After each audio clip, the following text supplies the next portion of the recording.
नमस्कार दोस्तों। एक नया ट्रेंड चला है मार्केट में ऑर्गेनिक को लेकर के। और ऑर्गेनिक अर्थात लोग आजकल ऑर्गेनिक सब्जियां खाना चालू कर दिए हैं और ऑर्गेनिक प्रोडक्ट के ऊपर काफ़ी ध्यान देती नज़र आती है। इस बेसिस में कुछ कंपनियां भी इस तरह की हैं जो कि एग्रीकल्चर के अंदर कहती हैं हम ऑर्गेनिक्स एग्रीकल्चर पे कामकाज करती है, जहाँ पे हम कहते हैं और जहाँ पे कंपनियां कहती है जो कि क्वालिटी ऑर्गेनिक फूड्स पे काम करते हैं और खास कर स्टैंडर्ड सर्विसेज हम देते हैं। ये सारे क्या क्या कहती है एक कंपनी एक प्रोमिस करती है मार्केट को लेकर के। और organic food strength from the farmers के लिए भी कहती है। उनके लिए ये चीज़ें अच्छी चीज़ नज़र आती है जो कि मार्केट में जब ये सब सारी चीज़ यहाँ पे फ्रूट्स है, देखिए वेजिटेबल्स हैं, या कि बाकी अनाज भी आजकल ऑर्गेनिक भी कामकाज करती नजर आती है। उसमें एक कंपनी का नाम है जिसका नाम है यहाँ पे कंपनी का नाम है फ्रैंकलिन इंडस्ट्री लिमिटेड।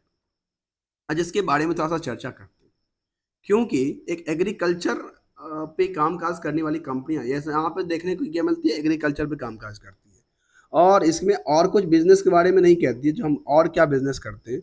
यहाँ पे अबाउटस में देखेंगे तो बिजनेस के बारे में और कुछ कहती है तो अच्छी बात है, नहीं तो फिर हम आगे चलने का प्रयास करें। कंपनी कहती है जो कि one of the leading provider of the contract farming service, और कॉन्ट्रैक्ट फार्मिंग सर्विस देती है।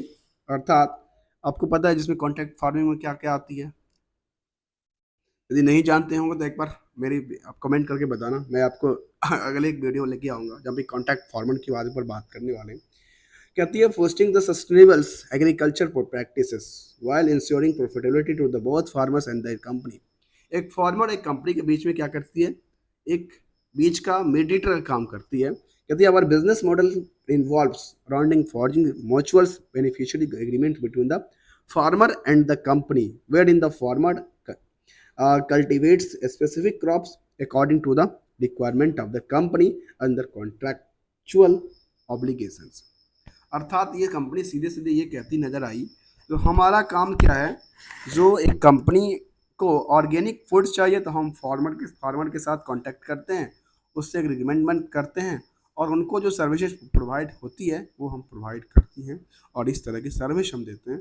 और उसके साथ कुछ काम भी करती कंपनी करती भी है। तो कहते हैं give the company control over the entire process, और कंपनी के पास इंटायर प्रोसेस का कंट्रोल होता है।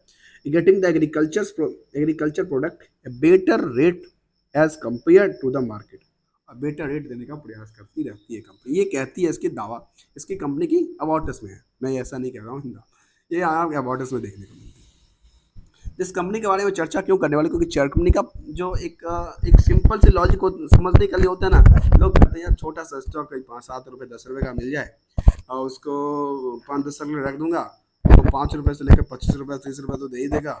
और 5-30 रुपये नहीं सोचते हैं लोग, जो अच्छा 5 रुपये का स्टॉक है 5-10 साल में 100-200 रुपये दे देगा, ऐसा लगता है लोगों को, सोचने में लगता है। एक्चुअल में क्या होता है ये तो बड़े दूर की बात है ना, लोग वो सोचते हैं। उसी सोच के दौरान की बात करने वाला हूँ।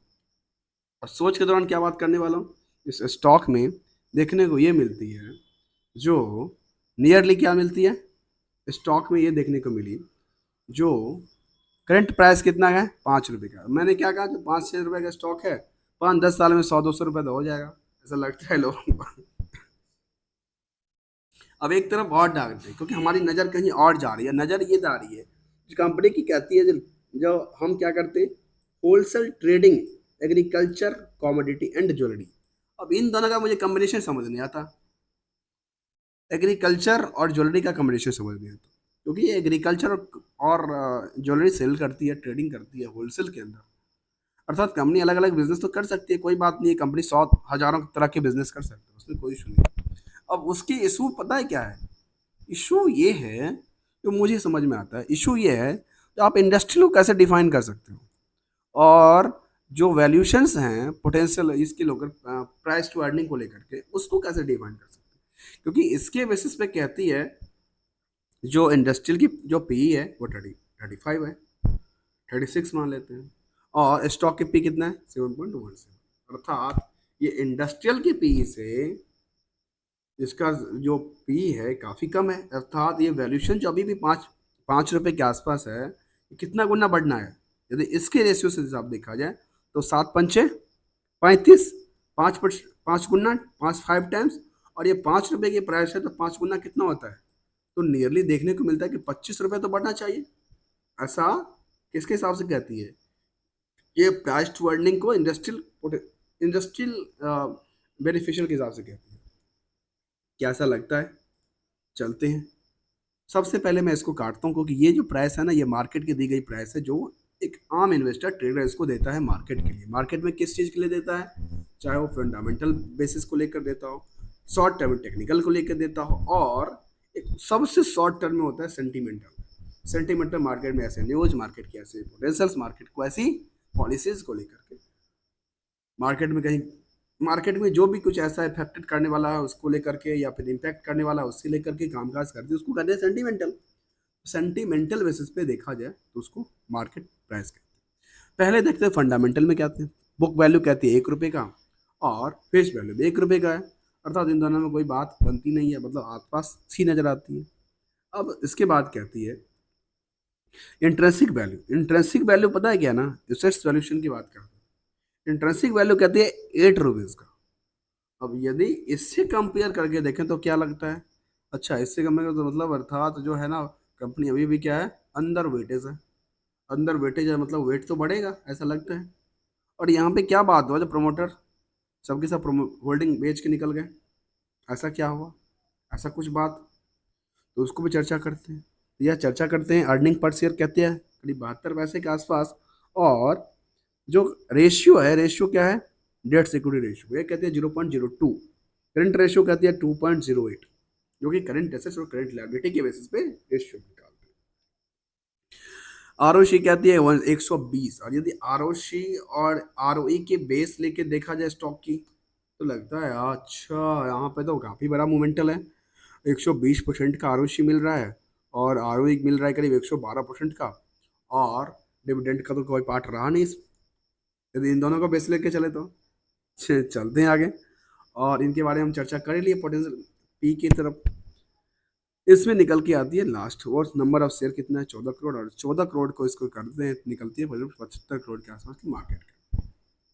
अब हम चलने का प्रयास करेंगे कहाँ पे, पहली नज़र में पीयर्स कंपनी को कंपेयर करने का प्रयास करेंगे, क्योंकि हम किससे कंपेयर करने वाले थे, पी ऑफ द इंडस्ट्रीज या पी ऑफ द स्टॉक। इन दोनों को जरा देखते हैं क्या कहना चाहती है। इसके बेसिस पे कहती है इनके पास क्या लिस्ट आउट में, ये कहती है अदानी इंटरप्राइजेस काम करती है इसके इसके सेम सेम एक्टिविटी में। कहती है एजिस लॉजिस्टिक भी सेम काम करती है। साथ में देखते हैं सेलोस वर्ल्ड ये भी काम करते हैं, अर्थात ये जो कंपनी है वो क्या क्या काम करती है वो देखना जरूरी है। अब यहाँ पे एक चीज़ मैं बताऊँ आपको, यदि मैं अदानी की बात कर लूँ, क्योंकि अदानी की क्या निकल के आती है, अदानी की जो पी है वो कितना है, 102 के आसपास है। इंडस्ट्रियल के पी कितना है, 36 के आसपास है। तो 36 से इनकी वैल्यूएशन क्या है, यदि इसके वैल्यूएशन तो काफ़ी ज़्यादा लगता है ना, 3001, लेकिन ऐसा है नहीं। ऐसा है नहीं, क्योंकि ये डिपेंड्स कहाँ पे करती है, अलग अलग बिजनेस, जहाँ पे पावर सेक्टर है, एनर्जी सेक्टर है, पोर्ट सेक्टर है, मतलब जहाँ तहाँ से करती है, लेकिन इसको प्रोड्यूसर कैसे कहा जा सकता है, मुझे इस पे मैं इस पे डिक्लाइन कर देता हूँ, इसलिए मैं इसको नहीं, आपको समझने के लिए, हमारे समझने के लिए मैं इसको रखता हूँ इस चीज़ों को लेकर के। तो यहाँ पे क्या देखने को मिला, तो सबसे सस्ता स्टॉक कौन है पी के हिसाब से, तो ये निकल के आती है। डेट सिक्योरिटी के हिसाब से क्या किसका निकल के आती है, यहाँ पे हम कॉलम को ऐड ऑन करने का प्रयास करेंगे, जहाँ पे हम डेट सिक्योरिटी रेशियो का एक कॉलम लेते हैं, और उसमें क्या निकल के आती है आपके सामने लेता हूँ कुछ ऐसा करने के लिए। तो कॉलम में हम यहाँ पे एक और ऐड ऑन करने का प्रयास करते हैं, और वो है किसका, चलिए मैं इसको अगले वाले में अपने ऐड ऑन करने का प्रयास करेंगे, फिलहाल अभी रहने देते हैं। जी शायद हो सकता है फिर आपको लगेगा कुछ मेरा टाइम ज़्यादा लग जाएगा, और मुझे खुद भी ज़्यादा समझने में एक टाइम लग सकता है इसको, और फिर हम इसको एक कलेक्टिव अंडरस्टैंडिंग करने के बाद इसको ऐड ऑन करेंगे। चलते हैं आगे। आगे कहती है इसके बारे में, कंपनी के बारे में वो क्या कहना चाहती है। तो हमने क्या देखा, करंट मार्केट प्राइस को समझा, कंपनी की एक्टिविटी के बारे में समझने का प्रयास किया। अब कहते हैं चलते हैं बीएससी। सबसे पहले देखा जाए तो यहाँ पे कंपनी के बाद क्या निकल के आती है, कंप्लायंस इशू देखने को मिलती है, अर्थात यहाँ पे कंपनी ने जो भी स्टॉक एक्सचेंज की रूल्स रेगुलेशन और कंप्लायंस है, अर्थात जो खास के सेबी के रूल्स रेगुलेशंस हैं उसको पे फोकस नहीं करते हुए कंपनी नॉन कंप्लायंट्स हैं। और उसमें लेटेस्ट क्या कहती है इसके बारे में, इस पे ध्यान डालते हैं। ठीक है, अब आते हैं लेटेस्ट में।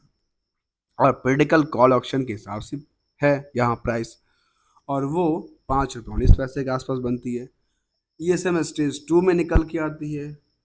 कोई बात नहीं, चलेगा। 52 वीक की हाई के नज़र डालते हैं, वो कहती है ₹8.26, और लो कहता है 70 पैसा। अर्थात सोचिए, एक स्टॉक है जिसकी प्राइस है केवल 70 पैसे, और 70 पैसे से कितना मल्टीबैगर बनता है? ₹826, ₹8.26, सॉरी सॉरी। अर्थात सोचिए कितना ज़्यादा पोटेंशियल इसकी बनती नजर आती है, एक बॉटम से लेकर के हाई तक के लिए। यदि ये बॉटम 1 साल पुराना हो तो जिन्होंने इन्वेस्टमेंट करके बैठा है, या फिर ऐसा तो नहीं है जो यहाँ पे पंप डंप वाला सिस्टम है। और ये छोटे स्टॉक में काफ़ी ज़्यादा होता है, क्योंकि मार्केट को पता नहीं होता ना सारे के सारे इन्वेस्टर को, जब पंप डंप वाला सिस्टम्स काफ़ी हैवी भी हो सकता है ना, होता है मार्केट के अंदर। चलिए इसको भी समझने का प्रयास करेंगे आगे चलकर क्या है इसका। यहाँ पे देखा गया, जब हम 1 साल की चार्ट लेते हैं और 1 साल के चार्ट में क्या निकल के आती है, यहाँ पे पंप डंप की जो हम बात कर रहे थे वो देखने को नहीं आती है, क्योंकि ये लगातार एक प्राइस के आसपास से चलती हुई सेम प्राइस रेंज में चलती नजर आई। उसके बाद दोबारा सेम प्राइस रेंज में चलती नजर आई कंपनी, फिर जंप करती नजर आई, और उसके बाद थोड़ा सा यहाँ पे थोड़ा सा गिरावट का पोजीशन बना। उसका क्या लगा, इस प्राइस से इस प्राइस को आंकलन करके देखिए, मतलब इस प्राइस में लगातार एक ही रेंज में स्टॉक लगातार ट्रेड करती नजर आई। और कहाँ पे आके मोमेंटल चेंज होती है, वो चेंज होती है अप्रैल 26 में। अर्थात अप्रैल 26 में इस साल में यहाँ पे मार्केट में इसके प्रति मोमेंटल चालू होता है। अर्थात क्या इनका जो मार्च का रिजल्ट था वो बेहतर आने वाला था, या मार्च का रिजल्ट में कुछ ऐसा इम्पैक्ट होने वाला था कि मार्केट को बुलिश की तरफ ले जाता, या कुछ बड़ा ऑर्डर मिलने वाला था। तो यहाँ से मार्केट जंप किया, और जंप करने के बाद मैं एक आकलन करता हूँ आपके सामने, और वो आकलन ये है कि मैं इसको देखूँ एक नज़र से तो ये निकल के आती है। इसमें देखा जाए ये क्या हुआ, यहाँ पे इसके प्राइस को देखिए। प्राइस क्या हुआ, ₹5.11 के आसपास प्राइस था, ₹8 तक प्राइस गया। 5 से 8 कितना होता है, ₹3 बढ़ गया। अर्थात 60% इंक्रीज करते कितने टाइम फ्रेम में, 14 मई से लेकर के और 28 मई तक, अर्थात 14 दिन के अंदर इसकी प्राइस चली और दोबारा आके वहीं पे अटक गई। मतलब क्या है यहाँ के मसला क्या था वो मुझे नहीं पता। ठीक है, हम समझने का प्रयास करते हैं केवल। और लगातार 1 महीने से क्या हुआ, 1 महीने से लगातार गिरावट देखने को मिला। लगातार गिरावट क्या देखने को मिला, कितने परसेंट की गिरावट देखने को मिला, देखिए लगातार लगातार लगातार गिरता गया स्टॉक। अब क्या इसका पोजीशन था उसको समझने का प्रयास करें, करते हैं थोड़ा सा एक नज़र डालते हैं, लेटेस्ट अपडेट की तरफ देखते हैं। तो यहाँ पे कंपनी ने अलॉटमेंट ऑफ शेयर किया था 13 जून को, उससे पहले प्रेस रिलीज किया था 10 जून को, और फिलहाल यहाँ पे 28 जून को ट्रेडिंग विंडो की बात कर रहे थे। और ऐसा कुछ और अपडेट यहाँ पे देखने को हमें नहीं मिलता नजर आता, जो मार्केट में इस तरह के कुछ लेटेस्ट अपडेट की तरफ ध्यान दिया जाए। कॉर्पोरेट एक्शन में देखा जाए तो कॉर्पोरेट एक्शन कहती है कंपनी के बारे में, जो कंपनी अभी 12/13/5 को राइट इशू ऑफ इक्विटी लेके आई थी। और एक चीज़ और समझ नहीं आता दोस्तों, मुझे कई बार ना समझ इसलिए नहीं आता, क्योंकि क्योंकि मैं एक कहता हूँ ना, एक बड़े से जो स्टॉक है ना उसकी कभी स्प्लिट मैंने देखा नहीं है। और ये 5-10 रुपये 50 इतना कितना होगा, इसकी स्प्लिट करने के बाद क्या था, 10 रुपये का उसका फेस वैल्यू था, उसको स्प्लिट करके ₹1 कर दिया, अर्थात 10 1 को 10 कर दिया। तो अभी कितना प्राइस था इसका, ₹5 के आसपास। तो ₹5 के 10 गुना कर दें, ₹50 का प्राइस था, ₹50 के प्राइस को डिवाइड करने की जरूरत क्या है। जब ₹50 का प्राइस कोई कंफर्टेबल जोन में ले सकता है, जब जब इंडियन मार्केट में कोई 60,000 70,000 का स्टॉक खरीद सकता है, तो ₹5 10 रुपये का स्टॉक खरीदने में क्या जाता है। और वो ₹50 के स्टॉक को केवल गिरा करके ₹1 कर देते हैं। अब स्प्लिट करने का मतलब क्या होता है, स्प्लिट से क्या क्या फायदा होता है, क्या क्या नुकसान होता है, उसको हम एक सेपरेट में समझने का प्रयास करेंगे, डिटेल समझने का प्रयास करेंगे। राइट इशू ऑफ इक्विटी क्या करती है कंपनी, और राइट इशू कर देती है, और करने के बाद क्या करना चाहती है कंपनी। तो रिजल्ट के साथ देखते हैं, रिजल्ट में क्या हुआ, जो हम अभी शंका कर रहे थे ना, तो रिजल्ट अच्छा आने वाला है, वही संख्या निकल के आया। अर्थात मार्केट को पता था पहले से, अच्छा इसका रिजल्ट आने वाला है, रिजल्ट एक अच्छा आने वाला है, जो कि 100 कितना से 180 करोड़ हो गया, 167 से। प्रॉफिट भी 34 करोड़ से 56 करोड़ हो जाती है। और इतना ही नहीं, ऑपरेटिंग प्रॉफिट मार्जिन आसपास ही रहती है और नेट प्रॉफिट मार्जिन इंक्रीज कर जाती है। पी की तरफ देखा है तो पी पहले जो थी वो 0.42 के आसपास था, और यहाँ आके पी कम हो गया, पी 0.18 के आसपास आती है। तो ये क्या पोटेंशियल बनती है, करती है, इसका मतलब मार्केट को पहले से पता था, इसलिए मार्केट में इसका मोमेंटम देखने को मिला। चलते हैं इसके रिजल्ट की तरफ, इसमें एक नज़र डालने का प्रयास करते हैं क्वार्टरली, अब क्वार्टरली डेटा में, और इसमें एक नज़र डालते हैं 4 करोड़ से लेकर के आज तक का सफ़र जो है ना 18 करोड़ तक क्वार्टरली क्वार्टरली गया, लगातार इंक्रीज करती नजर आई इसकी। इसका बिजनेस, इसमें सेगमेंट वाइज बिजनेस हमारे पास यहाँ पे देखते नहीं है, यदि वो भी आएगा तो उसको समझने के क्या है, एग्रीकल्चर प्रोडक्ट में ज़्यादा काम करती है, ज्वेलरी में काम करती है। तो इसका पी किससे किया जा सकता है पोटेंशियल को लेकर के। इसके बाद देखा गया, इसके बाद क्या निकल के आती है, इसके बाद निकल के आई जो यहाँ पे करीब 5 करोड़ के आसपास प्रॉफिट बनती है, और सबसे ज़्यादा टॉप पे भी प्रॉफिट बनती है। मतलब इसको फंडामेंटली में देखा जाए यदि इसके बुक्स के हिसाब से, तो अभी तक ये साफ सुथरा अच्छी नज़र आती है और क्लियरिटी नज़र आती है। और प्रॉफिट ईयर ईयर हिसाब से देखा तो ईयर में क्या करती है, लगातार ग्रोथ निकल के आती है। 21 करोड़ से सीधा कितना होता है, 51 करोड़। सोचिए, 17 करोड़ से 21 करोड़ होता है, 21 करोड़ से सीधे 51 करोड़ हो जाता है। मतलब बिजनेस मॉडल कितना इंक्रीज करता है यहाँ पे प्रॉफिट के सेल्स के बेसिस पे। सेल्स बढ़ गया, और सेल्स बढ़ने की वजह से क्या होगा पता है, सेल्स के बढ़ने से वजह से उनका ऑपरेटिंग प्रॉफिट मार्जिन भी इंक्रीज कर गया, और ऑपरेटिंग प्रॉफिट मार्जिन इंक्रीज किया तो 10 करोड़ का प्रॉफिट बन गया, क्योंकि कभी भी इसमें प्रॉफिट बना नहीं था कंपनी में, 10 करोड़ का प्रॉफिट बनती नजर आई। कुछ इंडिकेटर तरफ ध्यान दें तो क्या कहती है, जो हिस्टोरिकल इंडिकेटर कहती है, इनका पास क्या हुआ, सेल्स ग्रोथ क्या निकल के आती है, अच्छा खासा निकल के आती है। प्रॉफिट ग्रोथ भी कभी काफ़ी जंप करती नजर आती है। एट्रैक्टिव कहते हैं ना, ये अट्रैक्टिव है, 159%, 538%। स्टॉक प्राइस CAGR एक साल में तो अच्छा, उससे पहले गिरावट वाला सिचुएशन था। रिटर्न इक्विटी की तरफ देखो तो ये भी काफ़ी अच्छा परफॉर्मेंस करते हैं। मतलब यहाँ पे 4 के 4 इंडिकेटर में ना, एक को छोड़ के बाकी सारे के सारे इंडिकेटर काफ़ी अच्छे परफॉर्मेंस देखते नजर आते हैं। अब हम एक चर्चा करने वाले हैं, ठीक है, और वो चर्चा हुआ है क्या पता है, वो चर्चा करेंगे हम किसको लेकर के, डेटर्स को लेकर के, क्योंकि डेटर्स को लेकर के आजकल बड़ा झंझट चलता है, इधर से उधर वाली सिचुएशन चलती है। चलिए डेटर को समझते हैं। 17 करोड़ का जब डेटर पड़ा, ठीक है, 17 करोड़ ही मानते हैं इसको, 17 करोड़ का डेटर है कितना में, 51 करोड़, अर्थात कितना परसेंट का है, 17 × 51 नियरली कितना होता है, 33%। 17 करोड़ में, सॉरी कितना था, 51 करोड़, 17 करोड़, आकलन कीजिए, इसके 3 टर्म्स है, इस हिसाब से कितना परसेंट होता है, नियरली 33%। मैं 33% लेता हूँ, ठीक है। अब आते हैं दूसरी तरफ, दूसरा पहलू पता है क्या है, दूसरा पहलू है आपकी बिजनेस में क्या हुआ, आपने 51 करोड़ का सेल्स किया, आपकी पैसा कितना बचा, 17 करोड़ का, और पैसा कब आएगा उसका इम्पैक्ट देते हैं, और उसका इम्पैक्ट क्या कहता है, पैसा आएगा 128 दिन में, 4 महीने के बाद पैसा, सब 5 महीने में आना था उसको, ठीक है, 5 महीने में पैसा आने वाला है, 5 महीने में पैसा आएगा। और प्रॉफिट कितना बना आपका, 17 करोड़ आपके मार्केट में फंसे पड़े हैं, और आपकी प्रॉफिट बनती है 10 करोड़। अब इनका एक बार रेशियो बना के देखिए, debtors ratio is the, debtor कितना था, 17 करोड़, प्रॉफिट कितनी है, 10 करोड़, इन दोनों का रेशियो देखिए, और क्या लगता है मार्केट में इसकी सस्टेनेबिलिटी निकल के आती है अच्छी या नहीं निकल के आती है। ये बात हम एक अलग से बनाने का प्रयास करते हैं, जहाँ पे एक बिजनेस में होने वाली प्रॉफिट लॉस की तरफ आकलन करते हैं, कहाँ से, डेटर्स को।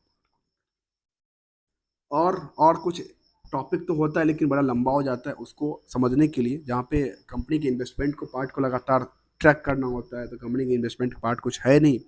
इन्वेंट्रीज की तरफ देखें तो इन्वेंट्रीज कुछ था नहीं पहले, लेकिन आप इन्वेंट्री बढ़ती नजर आती है, 4 करोड़ के आसपास इन्वेंट्री के पास नजर निकल के आती है, अदर एसेट्स भी निकल के आती है 2 करोड़ के आसपास।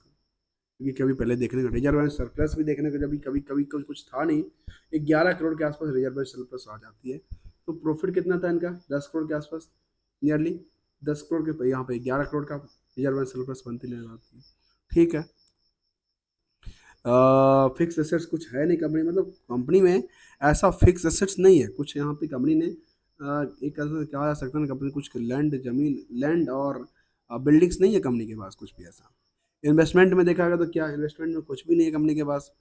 केवल केवल किस पे काम करती है, केवल करती है इन्वेंट्रीज, और इन्वेंट्रीज मुझे लगता है रेंट पे रखती है, रेंट पे रखी होगी ना ऑब्वियसली, इतना कुछ है नहीं तो रेंट पे रखी होगी, ऐसा माना जाता है। और इस रेंट पे एक्सपेंसेस आता है, और इसके हिसाब से 17 करोड़ का इनका डेटर्स पड़ा हुआ है। तो चलिए कोई बात नहीं, मैं इसको ज़्यादा नहीं देना चाहता हूँ। अब आते हैं हम कहाँ पे, एक है कैश फ्लो का। कैश फ्लो में क्या निकल के आता है, उनके पास कुछ कैश फ्लो है ही नहीं, कैश कुछ है ही नहीं।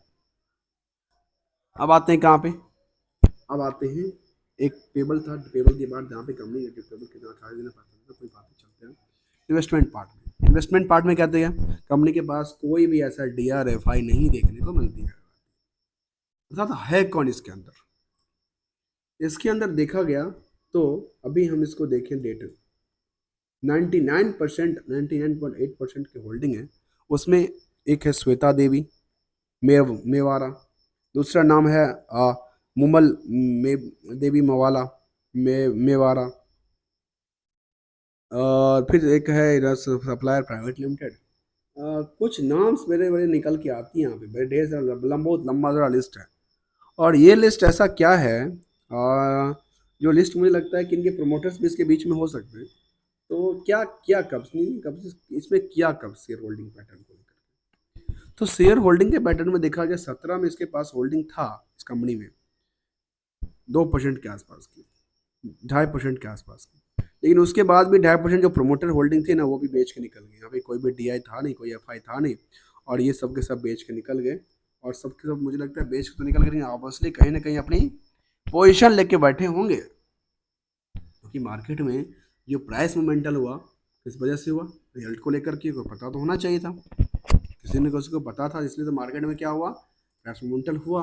और लंबी सी हुआ, चार्ट आप देख सकते हैं, चार्ट में क्या निकल के है, लगातार एक जंप करती हुई व्यवस्था, और फिर आके उसी प्राइस के आसपास अटक जाती है।